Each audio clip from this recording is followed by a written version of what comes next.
What's going on, everyone? Welcome back to On the Ball and welcome back to another Premier League review show where we look back at all our Premier League predictions before the game week, where me and Ben predicted a result for every single Premier League game. How the scoring works is you get 5 points for an exactly correct scoreline, 1 point for a correct result, and the star man, once you pick that man, you cannot pick them again. And if they score a goal, you get 5 points. If they make an assist, you get 2 points. At the moment, the scores are 237 to me, 236 to Ben. But you might have noticed there's not Ben on the right hand side of the screen right here. It is Brian Daigle filling in as per usual. How are we doing, Brian? Welcome to On the Ball.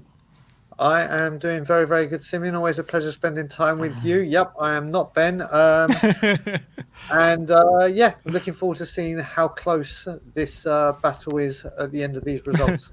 I'll allow the viewers to make up their own mind if they're happy or sad about the fact that you're not Ben, but that is the reality that we have to contend with for now. I know the comments are coming. And we'll start off with the game at Kenilworth Road. It finished Luton 2, Chelsea 3. Me and Ben both predicted Luton wins here. I predicted 1-0 to Luton. Ben predicted 2-1. But to be fair to Chelsea, came flying out the traps, Cole Palmer, or as the Chelsea players are now calling him, Cold Palmer, with a couple of unbelievable finishes, capitalising on some Luton errors.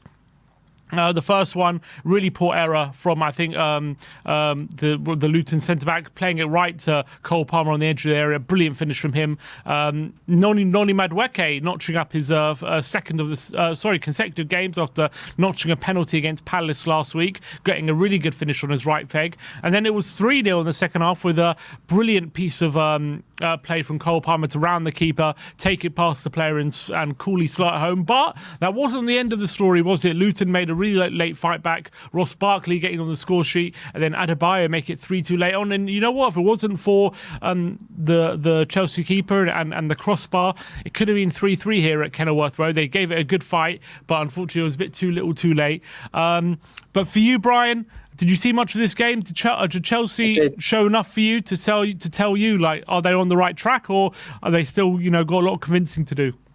I think it's still got a lot of convincing to do, but back-to-back wins certainly starts people thinking, are they going to put some kind of run together? We know what Pochettino did in his first season at Tottenham. Just after Christmas, we went on it's when things started clicking. Let's hope it's not happening here. But I admire Luton Town so much for their fight and perseverance. I thought they were going to go down with the lowest point tally. I love watching them play. Their never say die attitude is there for all to see.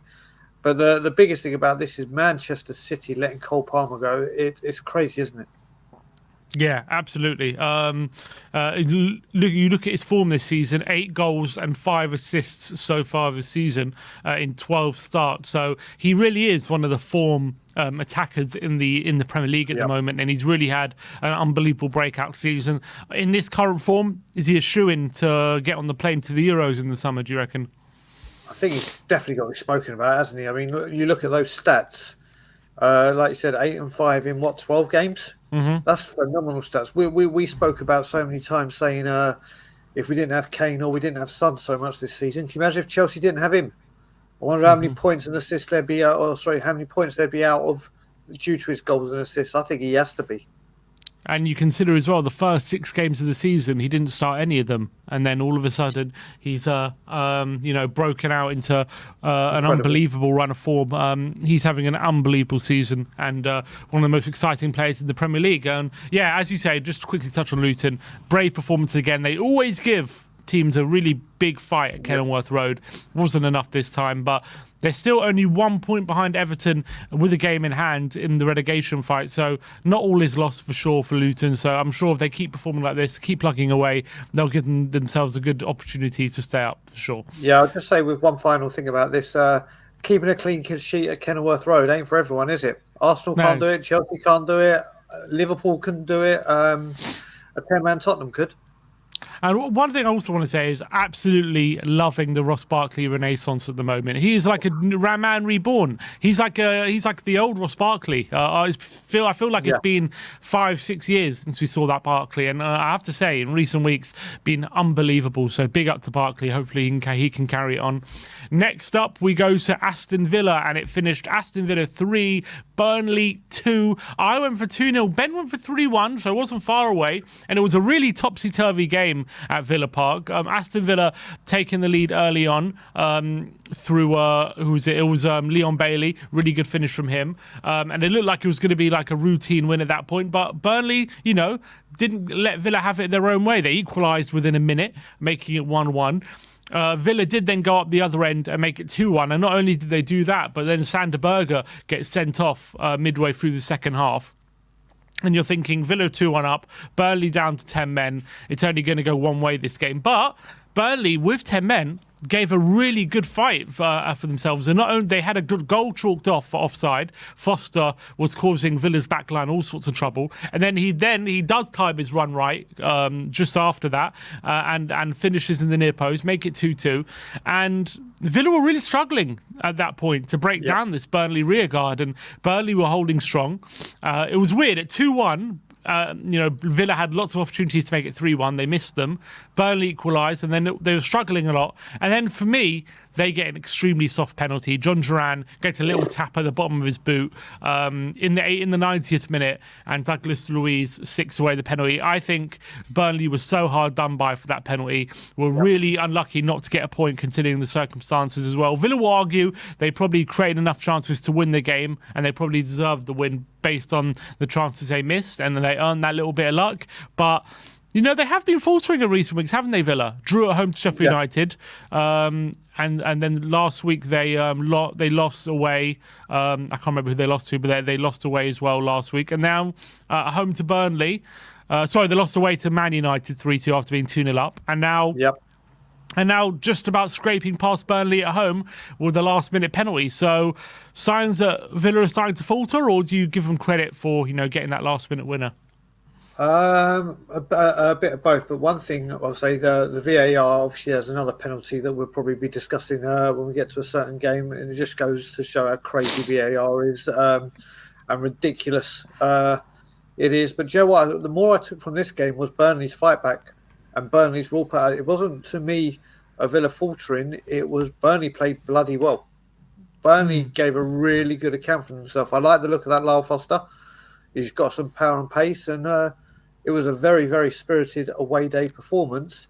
Let's just hope they've exhausted themselves out, ready for their next away day tomorrow. But yeah, no, I think this was more about Burnley being good and hard done by than Villa. But you're right, Stim. It looks like they are faltering a bit, doesn't it? Yeah, they just haven't. They don't seem to be at the same level in the last few games as they were maybe before that, when they were beating the likes of Man City and Arsenal. Playing really well. All of a sudden, they're playing some of the lower teams, and they are struggling a bit, to be honest, at the moment. But they did get the win. They'll feel happy with that. I have to say that penalty was very frustrating. I didn't think it was a penalty, but it was given. Burnley, to be fair to them, the last few games have been improving in terms of their performance level. Did get a draw at Brighton recently. They beat Fulham away. They had a very good performance, I thought, at home to Liverpool as well, where they Liverpool scraped just about won. So their performances are improving, but still no points, which is frustrating for them. And the game's running out. I know we're halfway through the season, but they're at the moment 5 points away from safety. So they need the points at the moment. Performances aren't going to be enough at this stage. Yeah, you're right. Burnley have been there before, haven't they? But that was under Dyche, and there were players that have been there and seen it and done it. This is going to be a new experience for them. And it's whether, unlike Notts Forest, who pulled the trigger, will Company keep his job? I hope he does, because I think he's a really good manager. Loved watching the documentary that Burnley did last season about their rise to the Premier League. And we'll see. But Burnley, I think, will have some fighting spirit in them. Yeah, I agree with that. Next up, we go to Selhurst Park. It finished 3-1 to Palace. Me and Ben both went 2-1, so we both gain a point in this one. And this was the Michael Olise show, wasn't it? Absolutely one of my favourite players to watch in the Premier League, Michael Olise. 2 brilliant goals he scored on the day after Brentford did take the lead. And Brentford starting to get under a bit of pressure now, because going into this game off the back of 4 defeats, they needed to really get a result. And they did take the lead. It looked like, it was going to be one of those games that maybe they could pull a result out of the bag. But, when Palace have the quality of Eze and Olise on the pitch, you can never write them off, can you? Because those two just have star quality. And they really ran the show in this one. Brilliant goals from Olise and a great goal from Eze as well inside the box, showing what quality they have. And Brentford succumbing to a 3-1 win. And it really did relieve the pressure on Roy Hodgson as well, because he was off the back of a bit of a winless run, and he needed a result just to relieve the pressure on him. But should Brentford start to get worried here? 16th in the league, 4 points off safety, five losses on the trot. Mbeumo no close to return. Obviously, Tony hopefully back mid-Jan. But at what point does Frank come under a bit of pressure? I think Thomas Frank has so much credit in the bank. That it's not even a thought. I really don't think it's a thought. I think Brentford are so well run that even if they did go down, which I don't think they would at all, they'd stick with him. I love Thomas. But I tell you what, first of all, Brentford's opening goal was a lovely team goal. Incredible. But like you said, Crystal Palace, who have come under serious pressure recently, as long as they have Eze and Olise fit, they will be fine. They are quality. And I'm a bigger fan of Eze, but Olise right now is hot. Everything he's touching, even his goal against Chelsea. Like you said, whilst them two are on the pitch, Crystal Palace have star quality, don't they? Yeah, these are 2 players who could get into most teams in the Premier League. They're that good.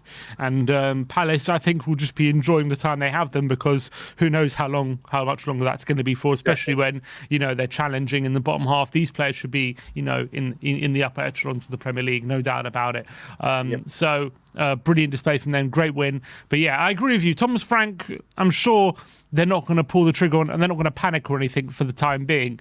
But it is hairy at the moment, the run of form they're on, and the fact that they got their best strikers at the moment still out. It's difficult to see how they turn it around in the immediate future. So hopefully this run doesn't carry on for too much longer, but it might do. Next up, we go to the Etihad, and Man City played Sheffield United. It finished 2-0. I went for 3-0. Ben went for 2-0, so he got 5 points. I only got the 1 point in this one. I think this game probably is all about Phil Foden. 2 brilliant assists for him on the day. Obviously, the result is not a shock by any means. The only shock maybe is should Man City should they won by more. A resolute performance from Sheffield United, but at the end of the day, when you got quality like Foden, around the penalty area, it's always going to be a big effort to keep them quiet, and they just weren't able to do that. Yeah, I mean, we spoke at the beginning of the show about Cole Palmer, Manchester City. Obviously, the Phil Foden we know about. Rico Lewis obviously coming through, but we talk about the Foden assist. That pass from Oscar Bob to Foden for the second goal is absolutely subliminal. To be able to do that and pull that off and cut 4 people out in such a tight space was just a wonderful pass to see. It gets better and better every angle and every time you see it. And like you said, the only shock I think you could say was that Man City, you would have said before the game, may have been a much higher score in their favour.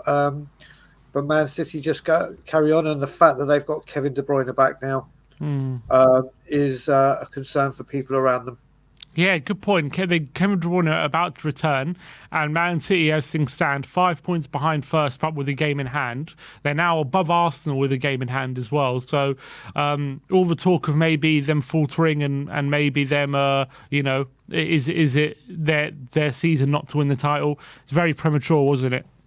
Yeah, well, you look at it, Sim, last season as well, and I think with Pep Guardiola, he was rotating his squad quite a fair bit in the first half because he knew in the second half he really wanted to go for it in the Champions League, and we all know what happened last season. This season's a bit different. Obviously, they're a little bit off Liverpool, but would you ever write Manchester City off? Because I certainly wouldn't, unfortunately. Yeah, absolutely. From Sheffield United's point of view, 9 points now from 20 games. They looked a bit doomed, don't they? Yeah, Yeah. I think it's too little, too late.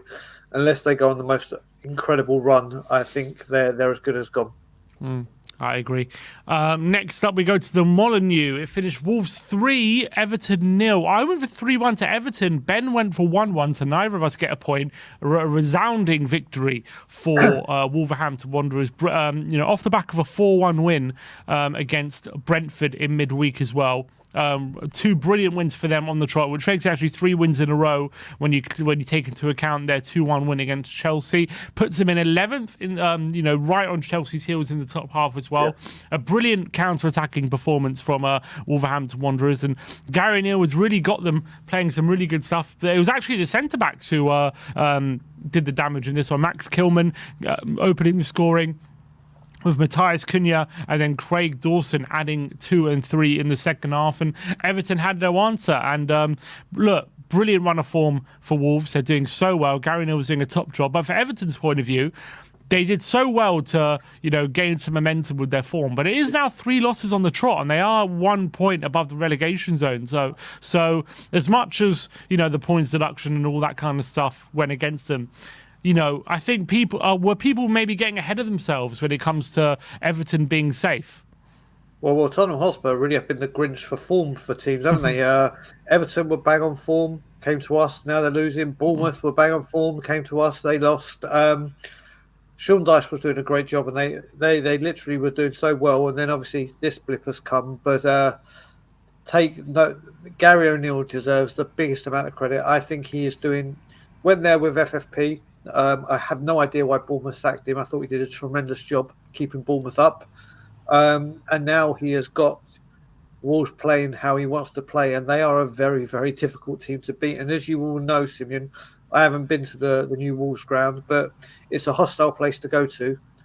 And that place is bouncing, and Wolves are looking very, very good, aren't they?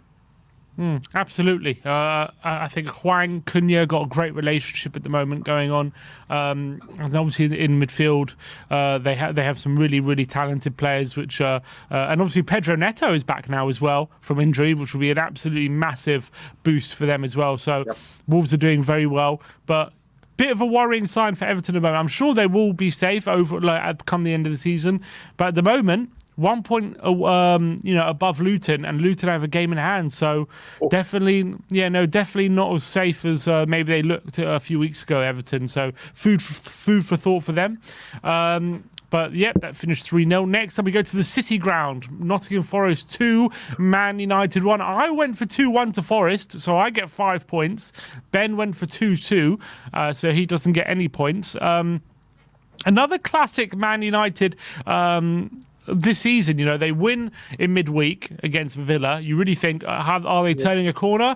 And then they smack you in the face with a performance and a result like this on the weekend. Obviously, Nuno Espirito Santo doing some brilliant stuff for Nottingham Forest so far, getting a brilliant win, and he's really turned around their form, hasn't he? But from Man United's point of view, it was very stodgy, lethargic. They didn't really get going at all in this game. The only goal they did get was from a mistake from Matt Turner, which was capitalised from Garnacho, and Rashford scored. That was after Nottingham Forest opened the scoring through Nicolas Dominguez. And then even at 1-1 with 10 minutes to go, you really think, are United going to go in the ascendancy and they're going to get the next goal? But a few minutes later, a brilliant goal from Morgan Gibbs-White gives Nottingham Forest the victory after a really good assist from Anthony Elanga on the counter-attack. And Forest ended up with all 3 points. And Man United, they can't seem to string 2 results together, can they, this season? Well, it's kind of like Chelsea, isn't it? Just they've got a few more points on the board, but just when you think they're turning the corner, something comes and smacks them in the face. And like I said, a very hard-fought last-minute win against Villa, you would have thought, okay, that's the incentive. The new partial takeover, things would be ready to go. And then something like this happens. I mean, I can't believe Manchester United have lost 14 games this season. When you say that, I remember times where they wouldn't even lose that in an entire season or a season and a half, let alone before from August to January or December as this was. No, January this would have been, wouldn't it? Mm-hmm. So it's just incredible. But like you said, Nuno, a win against Newcastle, a win and now against Manchester United, and you said it, the man that I've spoken to you about and we've been speaking about on this channel and other channels, Morgan Gibbs-White, got man of the match from Gary Neville, had a brilliant performance, and he's becoming more and more influential. Yeah, he really is, and it was a brilliant goal that he did score to win the game. And yeah, Nuno's really turning it around for Forest at the moment. It's 2 wins on the trot now for him. But just to touch on Man United one more time, this stat I think is so telling. Only Burnley and Sheffield United have scored less goals in the Premier League than Man United this season.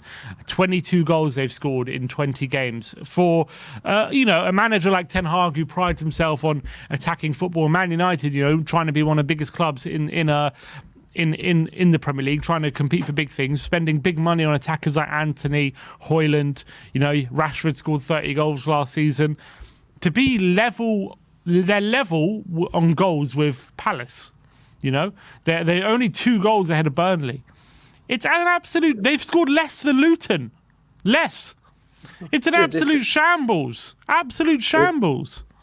It is, and you look at it, Simeon. You look, like I said, in the past they've had the Yorks, the Coles, the Van Nistelrooys, the Solskjaers, the Cantonars that would score that amount of goals on their own. Like I said, Rashford got 30 goals last season alone. The fact that this has gone so wonky up front is, in all my time that I've been watching football and the Premier League, the one thing you've never been able to say with United is they've struggled for goals. Maybe keeping them in when they've looked for replacement keepers or people like Jaap Stam have left the club. But it's always been a conveyor belt of strikers that come in and will get the job done. Cristiano Ronaldo's, look at his stats. They just cannot score, can they? It's 20. How many goals have they scored already? 22. 20, bloody hell! In 20 games, that's shocking. Less than the likes of Forest and Palace, who haven't really been scoring that many, to be honest, and United have less than them. It's an absolute shambles, and Ten Hag is, on my opinion, on borrowed time at this current point. Yep. But I think he's maybe getting a bit of benefit from the whole ownership thing. Next up, we go to Craven Cottage, and Arsenal were beaten 2-1 away at Fulham. I went for 2-0 to Arsenal. Ben went for 1-0 to Arsenal, so we both don't get a point here. Look, Arsenal took the lead after the first couple minutes, and you're thinking this is a routine victory for Arsenal. Early lead, especially after losing in midweek to West Ham. You're thinking they're going to want a response in this one. But they just never, similar to Man United, they never really got going. They got that lead, but they failed to really take control of the game. And Fulham, for all their, they're definitely having a mixed season in terms of results. They're off the back of 3 consecutive losses going into this game.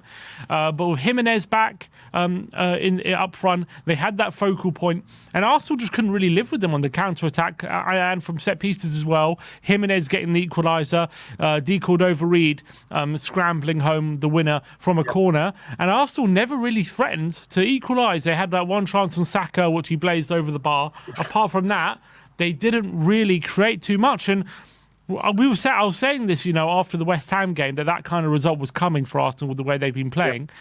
But now that's 2 losses in a row and 2 very winnable games for them. 3 games. It's now 1 win in 5 for Arsenal overall in the Premier League. 3 games in a row without a win. Yes, they're still in a good position in the league, 4th in the league, 5 points off the top. But now, are we finally seeing the results catching up with their performances, Brian? Well, first of all, let's just take a moment to make sure that Saka is okay and he hasn't been fouled too many times, and it's not too. What absolute nonsense! This club don't stoop any. Just when you think they can't do anything worse, they do something like this. Listen, most importantly, Fulham were incredible. Paulinho was outstanding. Their defence, they isolated their attack. They can't score this season, can they? Again, you say this with United. You look at that front line; it's just not purring, and long may that continue. And Fulham fully deserved the win. But you're going back to, like you said, with Arsenal. You look at it. We've had all these injuries. We're 1 point behind them. We've had all these people laughing at us because we went 1 goal up and then lost games in a row. We're 1 point behind them. We got Van der Ven and Maddison coming back. It's worrying for Arsenal, I would say, and I'm loving it. But yeah, it's not the form you want to be hearing, is it?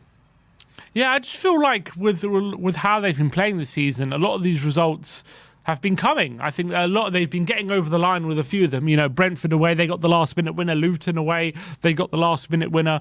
They've been getting these strokes of luck, and yeah, you can put it down to mentality. But at the end of the day, they haven't been playing at all in the same fashion, especially away from home, like they were last season. There's not that same explosive, intensive nature that they've been playing with, and they've been letting games get this close a lot. And now it's always fairly likely that it's going to start going against you at some point. And I think we're seeing that now for Arsenal. So there's got to be a bit of concern for them about the performances. I think their results are catching up with how they've been performing for a lot of the season. And Arteta, I think for some reason, has decided to change a lot of things for this season, even though things were going well last season. And maybe he's guilty of getting too ahead of himself. We'll have to wait and see. But look, obviously Arsenal are still in a good position in the league, so I'm not saying they can't turn it around. But as I say, I just don't see that same performance level this season as I did last season, so definitely a concern for them. And that I have to say, their performance. Yes, Fulham were brilliant, but Arsenal were just a shadow of the former selves, and they were terrible. I thought it was one of their worst performances in a while, to be honest. So. Look, from my point of view, long may it continue, obviously, but it's just I don't know what is going so wrong for them this season. Martinelli, 1 goal. Saka, Jesus, 3 goals this season. Saka is still doing well, but, Son has more goals than their front 3 combined. Yep. So that's a big concern for them. It is. Well, put it this way, they're 10 points worse off than they were this time last season. Is the demands of Champions League catching up with them with not having the squad or the quality of squad? Who knows? Who cares? Continue in the Champions League and drag it out for as long as you can without getting to the final. And keep dropping points. Keep dropping points. Yeah, definitely. All right, next up, we go to the Tottenham Stadium. It finished Spurs 3, Bournemouth 1. Me and Ben both went for 2-2. Both not expecting Spurs win here. But we did end up with the victory, a 3-1 victory. I don't think it tells the whole story of the game. Spurs did take an early lead. Really great finish from Pape Matar before he went off injured. And Bournemouth did take control of the game. And it was really tough to deal with them at times. We had to be very resolute. But we didn't concede, and we ended up hitting them on the counter-attack with some really good chances. Richarlison skewing one wide before Heung-min Son burying the second of the 70th minute, and then Richarlison sealing it with the third. Bournemouth did have a bit of a late rally with Alex Scott scoring a consolation and then nearly getting a second, but the linesman adjudged him to be offside, which would have been a scary moment. But look, a great victory overall, considering the form Bournemouth were in going into this game, and the fact that Spurs got battered a bit against Brighton on Thursday. Really good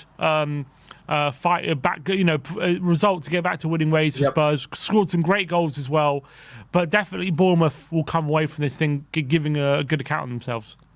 Bournemouth gave an excellent account of themselves, and if they'd been more ruthless, and they had one of the most ruthless strikers in the Premier League at the current time with Solanke, who had ample opportunities, just couldn't put it away. Vicario once again doing what Vicario does. But the biggest thing for me with this sim was, like you said, we didn't play at our best. We had moments where we were playing great football, but we got the job done. 2 injuries in the game, we got the job done. And that's what you want to be doing, especially coming at the end of the festive period where everyone has been playing a lot of football. Get the job done, the points on the board. And like you said, you and Ben both thought we weren't going to get a result. And we did, so fair play to Ange and the lads. 100%. And to be fair, maybe on the balance of play, we were lucky to get a result. But, at the end of the day, we showed the quality when we needed to. We had that. The goals we scored were all pure quality, weren't they? So when you've got that quality on the pitch, that can make the difference. And I think that's exactly what happened. And now only 1 point behind Arsenal and 6 points behind the top. So Tottenham really doing wonders at the moment, considering all the problems they've had this season. So big up to them. Great win for them. Go to Anfield on the Monday night game. It finished 4-2 to Liverpool against Newcastle. I went for 3-1 to Liverpool. Ben went for 2-0. So both get a point there. This game broke records for being the highest ever expected goals on record for Liverpool or for anyone. An XG of over 7.5, which is ridiculous. This game was actually 0-0 at half-time, believe it or not, with Mo Salah missing a penalty before Liverpool really did start to take control in the second half. Albeit, Newcastle against the run of play did hit them a couple of times. Mo Salah gave Liverpool the lead before Isaac hitting them against the run of play, making it 1-1.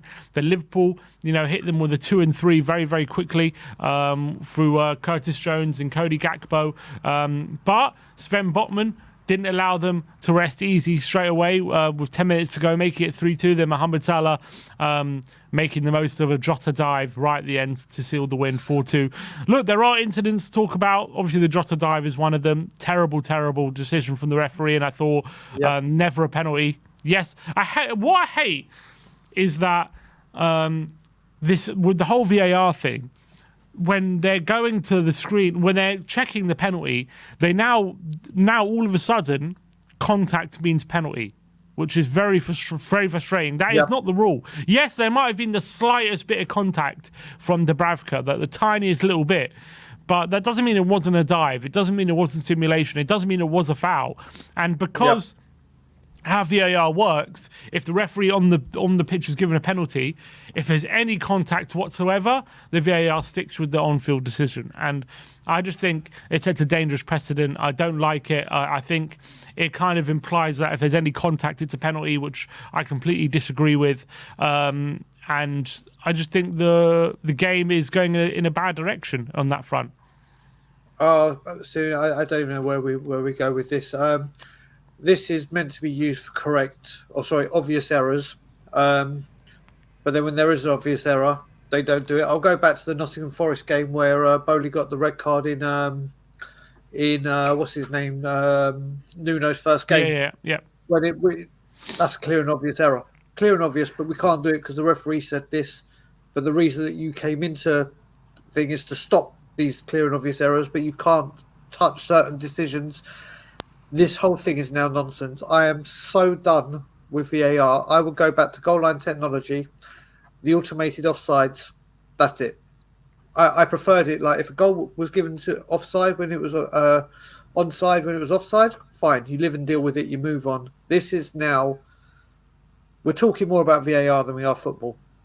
And the fact that Jota did that when he had just rounded the goalkeeper and would have had an empty net to put in just goes to show how pathetic this is becoming. It's a great game of football, don't get me wrong, but again, it is marred by one incident and the stupidity of VAR.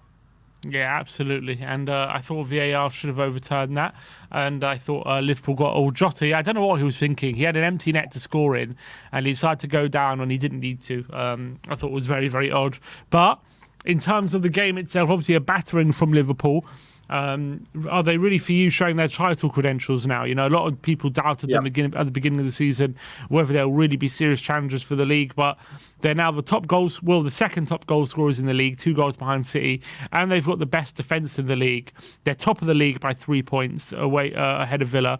They're 5 points clear of City and Arsenal. Is it theirs to lose, or is it too early to say that? I think it's too early to say that. Obviously, they've got Salah away for the month now, which even though they do have a lot of strength in that area to cover him, it's still not Mo Salah. So we'll see how they'll do this month, but they are in a very good position, aren't they? They are in, with everyone dropping points around them as well, they are in a very, very good position. Yeah, really, really are. Newcastle, though, 4 losses in the last 5. They're on alarming form. I think it's 2 wins in their last 8 games in the Premier League. They're really dropping quite rapidly at the moment. So Eddie Howe, I don't think he's under pressure, but the form they're in is definitely a massive concern, isn't it, for Newcastle? Last but not least, it finished at the Olympic Stadium. West Ham 0, Brighton 0. We won't touch on this for too long. I went for 3-1. Ben went for 2-1. It did finish 0-0. Was a ball draw. Not much to say really about this game.